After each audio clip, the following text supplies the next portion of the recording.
dièse section 1. Lâcher prise des croyances limitantes.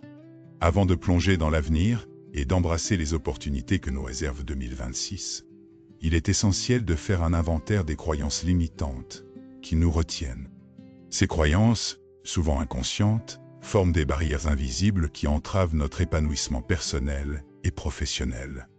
Mais qu'est-ce qu'une croyance limitante exactement? Il s'agit de convictions profondément ancrées, souvent issues de notre enfance ou de notre environnement, qui nous poussent à penser que nous ne sommes pas capables d'atteindre nos objectifs ou de réaliser nos rêves. Les impacts de ces croyances peuvent être dévastateurs. Par exemple, la peur de l'échec peut nous paralyser au point de nous empêcher de tenter de nouvelles expériences. De même, un manque de confiance en soi peut nous faire douter de nos compétences, nous empêchant ainsi de saisir des opportunités qui pourraient pourtant changer notre vie. Ces pensées négatives s'insinuent dans notre quotidien, influençant nos décisions et nos interactions avec les autres. Pour surmonter ces croyances limitantes, il est crucial d'apprendre à les identifier et à les remettre en question. Une méthode efficace consiste à tenir un journal dans lequel vous notez vos pensées négatives. Posez-vous des questions telles que: d'où vient cette croyance? Est-elle réellement fondée? Ou quelle preuve ai-je pour la soutenir? En analysant ces croyances de manière objective, vous pouvez commencer à les déconstruire et à voir les choses sous un autre angle. L'autocompassion joue également un rôle clé dans ce processus. Souvent, nous sommes notre propre critique le plus sévère. Apprendre à être bienveillant envers soi-même, à accepter ses imperfections et à reconnaître que l'échec fait partie du cheminement peut transformer notre perception de nous-mêmes. Cela nous permet de nous libérer du poids des attentes irréalistes et d'avancer avec plus de légèreté. De nombreuses personnes ont réussi à surmonter leurs croyances limitantes et à réaliser des transformations incroyables dans leur vie. Prenons l'exemple de Sarah, qui après des années passées à craindre l'échec, a décidé de lancer sa propre entreprise. En remettant en question sa peur et en se concentrant sur ses compétences, elle a non seulement créé un projet qui lui tenait à cœur, mais elle a également découvert une confiance en elle qu'elle ne soupçonnait pas. Son parcours est une source d'inspiration pour tous ceux qui luttent contre leurs propres limites. En conclusion, avant d'entrer dans une nouvelle ère en 2026, il est primordial de se libérer des croyances limitantes. Cela nécessite un travail introspectif, de l'autocompassion et une volonté de se réinventer. En lâchant prise sur ces pensées négatives, nous ouvrons la porte à un avenir plus radieux et plus libre. Section 2. Éliminer les relations toxiques. Dans notre quête de bonheur et de bien-être, il est essentiel de reconnaître et d'éliminer les relations toxiques qui peuvent entraver notre épanouissement personnel. Mais qu'est-ce qu'une relation toxique? Il s'agit d'une interaction qui, au lieu de nous soutenir et de nous élever, nous tire vers le bas. Ces relations peuvent se manifester sous différentes formes. Qu'il s'agisse d'un ami qui semble constamment critiquer nos choix, d'un partenaire qui cherche à nous contrôler, ou même d'un membre de la famille qui ne respecte pas nos limites, ces dynamiques peuvent avoir des effets dévastateurs sur notre santé mentale et émotionnelle. Les effets d'une relation toxique ne doivent pas être sous-estimés. Elles peuvent générer du stress, de l'anxiété et même une dépression. Quand nous sommes entourés de personnes qui ne nous soutiennent pas, qui nous manipulent ou qui affichent une attitude négative persistante, il devient difficile de se concentrer sur nos propres objectifs et aspirations. C'est comme si on traînait un poids supplémentaire qui nous empêche d'avancer. Les signes d'une telle relation peuvent être subtils au départ, mais il est crucial d'apprendre à les identifier. Les comportements de manipulation, le manque de soutien dans les moments difficiles, et le sentiment constant de ne pas être à la hauteur sont autant de signaux d'alarme qu'il ne faut pas ignorer. Alors, comment se libérer de ces relations nuisibles? La première étape consiste à établir des limites claires. Cela peut impliquer de dire non à des demandes déraisonnables ou de réduire le temps passé avec des personnes qui nous drainent émotionnellement. La communication ouverte est également essentielle. Exprimer ses sentiments et ses besoins de manière honnête peut parfois surprendre l'autre personne et ouvrir la voie à des changements positifs. Cependant, il est important de se préparer à l'éventualité que certaines personnes ne réagiront pas positivement à ces changements. Dans ce cas, il peut être nécessaire de prendre des distances plus radicales. Cultiver des relations positives et enrichissantes est tout aussi crucial. Entourez-vous de personnes qui vous encouragent, qui partagent vos valeurs et qui vous inspirent à devenir la meilleure version de vous-même. Ces relations saines peuvent servir de bouclier contre les influences négatives et vous motiver à avancer vers vos objectifs. De nombreuses personnes ont partagé des témoignages inspirants sur leur parcours pour se libérer de relations toxiques. Par exemple, Marie, une jeune femme ayant traversé une séparation difficile, raconte comment elle a pris la décision de couper les ponts avec une amie qui ne faisait que la rabaisser. J'ai d'abord eu peur de perdre cette amitié, mais en réalité, j'ai gagné en estime de moi et j'ai pu me concentrer sur des relations qui m'élèvent, déclare-t-elle. Son histoire est un exemple parfait de la manière dont il est possible de tourner la page et de retrouver la paix intérieure. En somme, avant d'entrer dans la nouvelle année 2026, il est primordial de faire le ménage dans nos relations. Éliminer les relations toxiques n'est pas seulement un acte de courage, c'est un geste d'amour envers soi-même. En choisissant de vous entourer de personnes positives et bienveillantes, vous ouvrez la voie à une vie plus épanouissante et harmonieuse. N'attendez pas que le changement vienne à vous. Prenez l'initiative et commencez dès aujourd'hui à bâtir des relations qui vous enrichissent et vous soutiennent. Ce que tu dois laisser derrière toi avant 2026. Section 3. Repenser la gestion de son temps et de ses priorités. À l'aube de 2026, il est essentiel de prendre conscience de la manière dont nous gérons notre temps. Souvent, nous nous laissons emporter par des habitudes qui nous éloignent de nos véritables objectifs. L'analyse de notre gestion du temps actuel révèle de nombreux pièges, tels que la procrastination et les distractions numériques, qui nous empêchent d'atteindre notre plein potentiel. La procrastination, ce fléau moderne, est un comportement que beaucoup d'entre nous éprouvent. Il est facile de remettre à demain ce que l'on pourrait accomplir aujourd'hui, surtout face à l'attrait des réseaux sociaux ou des vidéos en ligne. De même, les distractions numériques, qu'il s'agisse de notifications incessantes sur notre téléphone ou de la tentation de consulter nos emails, viennent constamment perturber notre concentration. Pour contrer cela, il est crucial de mettre en place des techniques efficaces pour mieux hiérarchiser nos tâches et nous concentrer sur l'essentiel. L'une des méthodes les plus reconnues est la matrice d'Eisenhower, qui nous aide à distinguer l'urgent de l'important. En classant nos tâches selon ces critères, nous pouvons nous focaliser sur ce qui compte vraiment, en évitant de nous perdre dans des tâches secondaires. Une autre technique efficace est la méthode Pomodoro, qui consiste à travailler par intervalles de 25 minutes, suivies de courtes pauses. Cette méthode favorise une concentration accrue, tout en permettant de réduire la fatigue mentale. En outre, il est impératif d'apprendre à dire non. Trop souvent, nous avons tendance à surcharger notre emploi du temps par peur de décevoir autrui ou de rater une opportunité. Cependant, il est essentiel de comprendre que chaque fois que nous acceptons une nouvelle tâche, nous prenons le risque de négliger ce qui est vraiment important pour nous. Dire non nous permet de garder notre temps et notre énergie pour les projets qui nous tiennent à cœur. Un autre élément clé pour une gestion efficace du temps est l'intégration de moments de déconnexion et de repos. Dans nos vies trépidantes, il est facile de négliger le besoin de pause. Pourtant, la recherche montre que prendre le temps de se reposer et de se déconnecter des écrans peut considérablement améliorer notre productivité. Que ce soit par la méditation, la lecture ou simplement en passant du temps à l'extérieur, ces moments de pause sont essentiels pour recharger nos batteries et stimuler notre créativité. Pour illustrer ces concepts, de nombreuses personnes ont réussi à transformer leur gestion du temps et à atteindre leurs objectifs. Par exemple, Claire, une jeune entrepreneuse, a partagé son expérience sur les réseaux sociaux. En appliquant la méthode Pomodoro, elle a réussi à doubler sa productivité tout en réduisant son stress quotidien. De même, Marc, un professionnel en reconversion, a pris la décision de limiter ses distractions numériques, ce qui lui a permis de se concentrer sur l'apprentissage de nouvelles compétences nécessaires à son nouveau métier. Ces témoignages montrent que des changements simples mais efficaces peuvent avoir un impact significatif sur notre vie.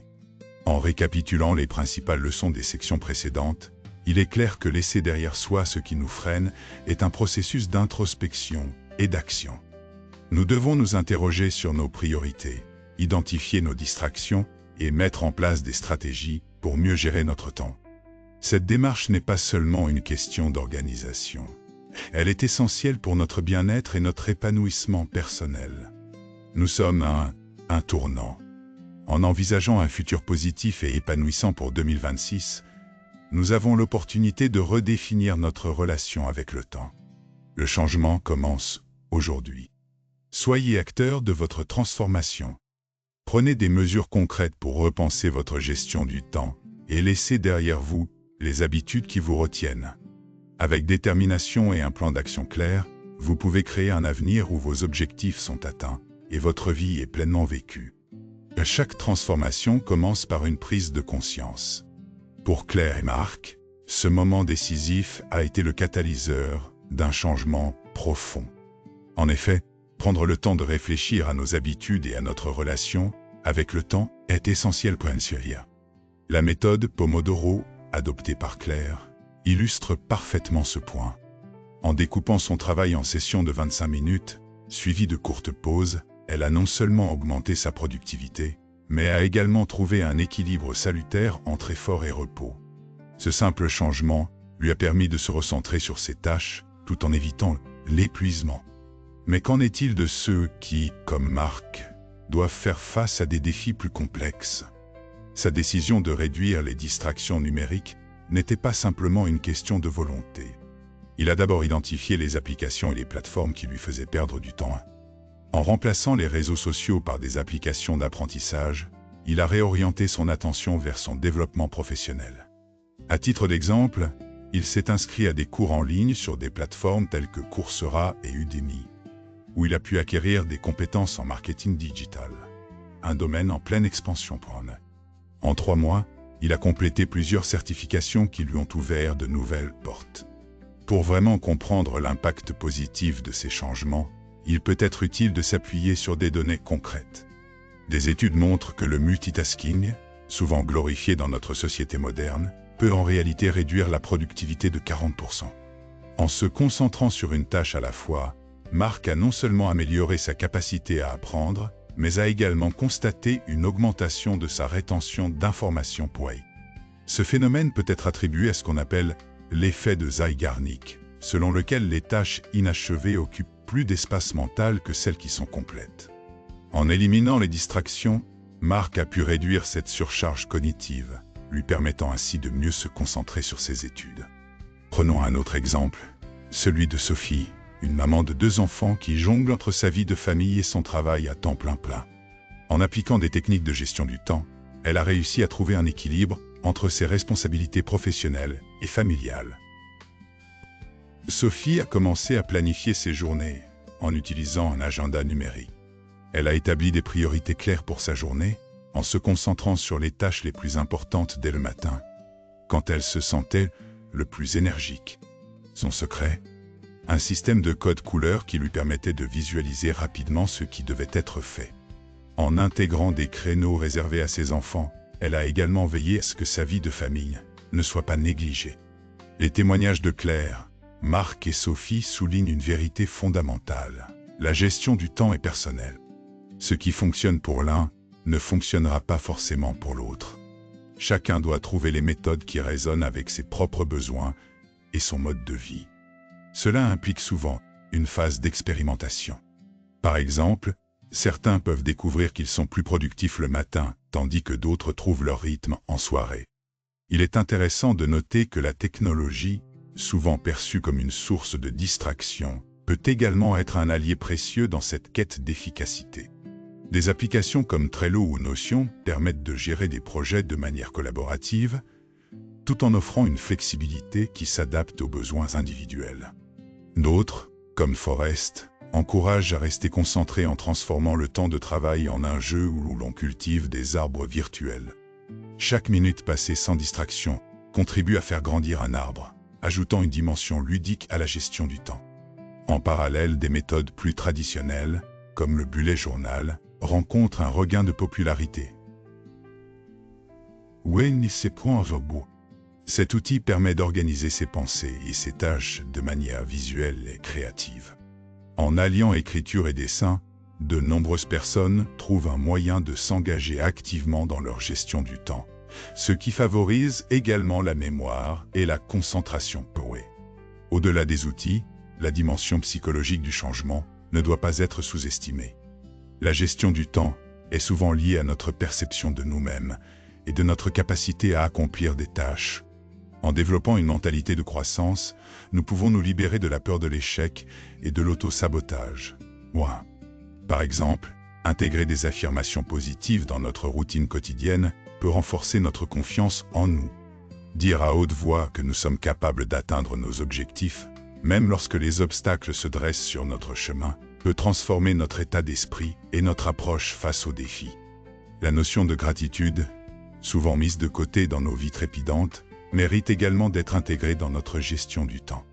Prendre quelques minutes chaque jour pour réfléchir à ce pourquoi nous sommes reconnaissants peut nous aider à établir des priorités claires et à mieux gérer notre stress. Des études ont montré que la pratique régulière de la gratitude peut améliorer notre bien-être général, ce qui, à son tour, nous rend plus résilients face aux défis de la vie quotidienne. Une autre stratégie efficace consiste à établir des rituels de transition. Ces rituels marquent le passage d'une activité à une autre et permettent de mieux se concentrer sur la tâche en cours. Par exemple, Claire a instauré un rituel matinal qui inclut une séance de méditation de 5 minutes avant de commencer sa journée. Ce moment de calme l'aide à se recentrer et à définir ses intentions pour la journée.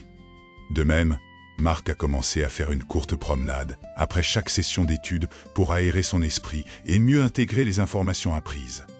Les petits changements peuvent finalement avoir un impact énorme. Un rapport de l'American Psychological Association souligne que les petites modifications du comportement quotidien, comme prendre le temps de planifier ses journées ou établir des priorités, peuvent conduire à des améliorations significatives dans la gestion du temps. En alliant ces stratégies à une prise de conscience de notre relation avec le temps, nous pouvons créer un environnement propice à la productivité et à l'épanouissement. Il est également important de se rappeler que la gestion du temps ne signifie pas être occupé à tout prix. Dans notre société actuelle, il est facile de confondre productivité et activité. Être occupé ne signifie pas nécessairement être efficace. Des études ont montré que les employés travaillant de longues heures sans pause ont tendance à produire moins de résultats que ceux qui prennent régulièrement des pauses. En intégrant des moments de repos dans notre emploi du temps, nous pouvons favoriser la créativité et la clarté d'esprit. La mise en place de limites claires est une autre facette essentielle de la gestion du temps. Apprendre à dire non et à établir des frontières peut sembler difficile, mais c'est une compétence précieuse. Marc, par exemple, a dû apprendre à refuser certaines sollicitations sociales qui l'empêchaient de se concentrer sur ses études. En définissant des moments spécifiques pour ses interactions sociales, il a pu préserver son temps tout en maintenant des relations significatives. À un niveau plus large, la gestion du temps est également influencée par notre environnement. Créer un espace de travail propice à la concentration peut faire toute la différence. Que ce soit en désencombrant son bureau ou en ajoutant des éléments inspirants, comme des plantes ou des œuvres d'art. Chaque détail compte. Claire a transformé son espace de travail en un lieu agréable et stimulant, ce qui a considérablement amélioré sa productivité. Pour illustrer ces idées, prenons le cas de Luca, un étudiant en médecine. En période d'examen, il a choisi de modifier son environnement d'études. Au lieu de travailler seul dans sa chambre, il s'est joint à un groupe d'études. Cette décision a non seulement rendu l'apprentissage plus agréable, mais lui a également permis de bénéficier des connaissances et des perspectives de ses camarades. En intégrant des sessions d'études en groupe à son emploi du temps, Lucas a pu aborder des sujets difficiles de manière collaborative, ce qui a renforcé sa compréhension et sa rétention d'informations. L'importance du soutien social ne peut être sous-estimée. Que ce soit par le biais de mentors, de collègues ou d'amis, avoir un réseau de soutien peut faciliter notre parcours vers une meilleure gestion du temps. Claire a ainsi trouvé une communauté d'entrepreneurs avec lesquels elle partage ses défis et ses réussites. Ces échanges lui ont permis d'acquérir de nouvelles perspectives et d'obtenir des conseils précieux sur la gestion de son entreprise. Il est également intéressant d'explorer comment les habitudes culturelles influencent notre perception du temps. Dans certaines cultures, l'accent est mis sur la productivité, tandis que d'autres valorisent le temps passé en famille et en communauté. En prenant conscience de ces différences, nous pouvons mieux comprendre notre propre relation avec le temps et envisager des ajustements qui reflètent nos valeurs personnelles. À mesure que nous avançons vers 2026, il devient de plus en plus crucial de réévaluer nos priorités. La pandémie de Covid-19 a bouleversé notre conception du travail et du temps. Pour beaucoup, cela a été l'occasion de repenser leur équilibre entre vie professionnelle et vie personnelle.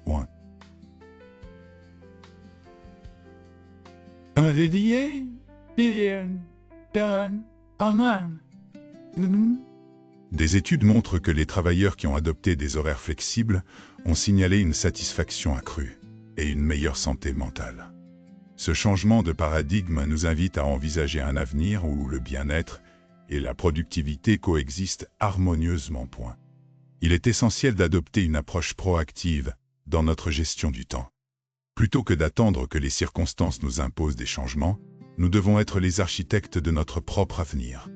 Cela implique une planification stratégique, une évaluation régulière de nos méthodes et un engagement à apprendre et à évoluer. Enfin, n'oublions pas que cette quête d'une meilleure gestion du temps est aussi une exploration personnelle. Elle nous pousse à nous interroger sur ce qui est vraiment important pour nous. En identifiant nos valeurs fondamentales, nous pouvons aligner notre gestion du temps avec nos aspirations. Que ce soit par le biais de la créativité, de l'apprentissage ou des relations humaines, chaque choix que nous faisons peut nous rapprocher de notre vision d'un avenir épanouissant. À l'aube de cette transformation, nous avons la possibilité de réinventer notre relation avec le temps. En prenant des mesures concrètes et réfléchies, nous pouvons tous devenir des acteurs de notre propre vie, créant un futur où nos objectifs ne sont pas seulement des rêves, mais des réalités atteignables. Le changement est à notre portée, et il commence maintenant. Pour concrétiser cette vision d'une gestion du temps réinventée, il est crucial de s'inspirer des exemples de ceux qui ont déjà fait ce chemin. Prenons l'exemple de certaines entreprises qui ont opté pour des modèles de travail innovants. Par exemple, la société danoise Aarhus University a introduit le concept de 4 jours de travail, tout en maintenant un salaire équivalent à celui d'une semaine de 5 jours. Ce modèle a non seulement réduit le stress des employés, mais a également entraîné une hausse de la productivité. Les employés, en ayant plus de temps libre, sont devenus plus créatifs et motivés, ce qui a eu un impact positif sur l'ensemble de l'organisation. Un autre exemple marquant est celui de la start-up Buffer, qui a instauré une politique de vacances illimitée pour ses employés. Cette approche radicale a permis aux travailleurs de prendre le temps dont ils avaient besoin pour se ressourcer, sans le stress de devoir justifier chaque jour d'absence. Les résultats ont été probants. Non seulement la satisfaction au travail a augmenté, mais la rétention des employés s'est également améliorée. Ces exemples montrent que repenser notre rapport au temps et à l'espace de travail peut offrir des solutions aux défis modernes que rencontrent les travailleurs. Pour intégrer ces changements dans notre quotidien, il est utile d'explorer des outils et des techniques de gestion du temps. La méthode Pomodoro, par exemple, consiste à travailler par intervalles de 25 minutes, suivies de courtes pauses, afin de maintenir un niveau de concentration optimal ici. En adoptant ce type de méthode, les individus peuvent apprendre à se concentrer sur des tâches spécifiques sans se laisser distraire, tout en se donnant la permission de faire des pauses régulières pour recharger leur batterie. De même, le time blocking est une technique qui consiste à diviser sa journée en blocs de temps dédiés à des activités spécifiques. Cette approche permet non seulement de mieux visualiser son emploi du temps, mais aussi de s'assurer que chaque aspect de nos vies, qu'il soit professionnel ou personnel, reçoit l'attention qu'il mérite. En réservant des moments précis pour des activités telles que le sport, la lecture ou les loisirs, nous nous engageons à réellement prioriser ces moments, les transformant ainsi de simples idées en véritables rendez-vous avec nous-mêmes. En parallèle, La technologie joue un rôle déterminant dans l'optimisation de notre gestion du temps. Des applications telles que Trello ou Asana permettent de suivre des projets, d'attribuer des tâches et de collaborer efficacement avec d'autres. Elles offrent une visibilité sur les priorités, facilitent la communication et garantissent que chacun reste sur la même longueur d'onde.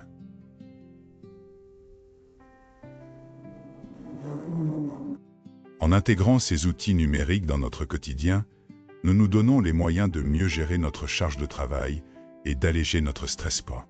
Il est également important de se rappeler que la gestion du temps ne concerne pas uniquement la productivité, mais aussi la qualité de notre vie passée. Les moments passés avec nos proches, les hobbies ou encore les moments de solitude sont tout aussi précieux que les heures de travail.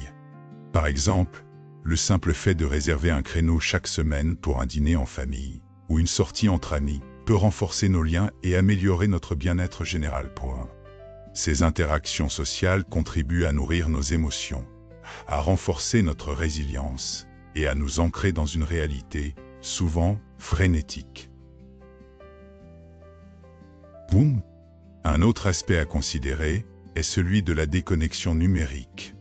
Dans un monde où les notifications pullulent et où la connectivité est omniprésente, il est devenu essentiel d'apprendre à se déconnecter.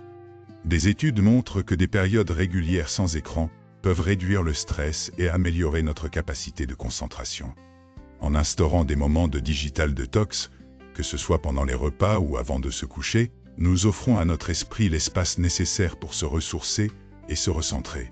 Lorsque nous parlons d'explorer nos valeurs fondamentales, il peut être bénéfique de tenir un journal de bord. Celui-ci peut nous aider à identifier nos véritables priorités et à faire le point sur nos progrès. Écrire nos réflexions, nos réussites et nos défis peut offrir une perspective précieuse sur notre parcours.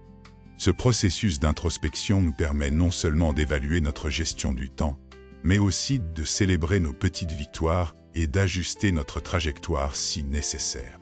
La notion de communauté est également essentielle dans cette quête d'une meilleure gestion du temps. S'entourer de personnes partageant les mêmes valeurs et aspirations peut nous encourager à poursuivre nos objectifs.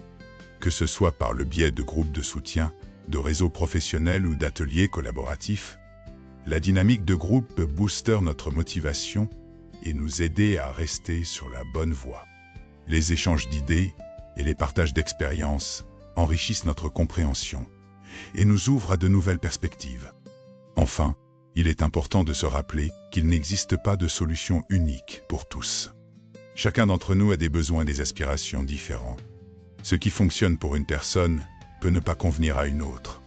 C'est pourquoi il est essentiel d'expérimenter, d'ajuster et de trouver notre propre rythme. En nous autorisant à être flexibles et adapter nos méthodes, nous pouvons créer un système de gestion du temps qui nous ressemble et qui nous aide à atteindre nos objectifs de manière sereine et épanouissante. Ainsi, chaque jour offre l'opportunité de redéfinir notre rapport au temps, de faire des choix conscients et de vivre une vie plus riche et plus satisfaisante.